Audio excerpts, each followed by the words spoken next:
Hi guys! Ayan po, tapos na kami mag-swimming. Alas 6 na po dito ng gabi.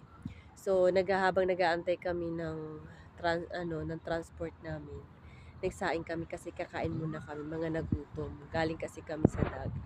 So, ito nga pala guys yung view. Papakita ko sa inyo. Wait lang. Tignan nyo naman guys, super ganda, promise. Napakatahimik, tsaka sobrang grabe, napakaano na talaga ng dagat. Tapos yung moon, oh, nakikita niyo. Private resort kasi to guys. Residential ano kasi dito.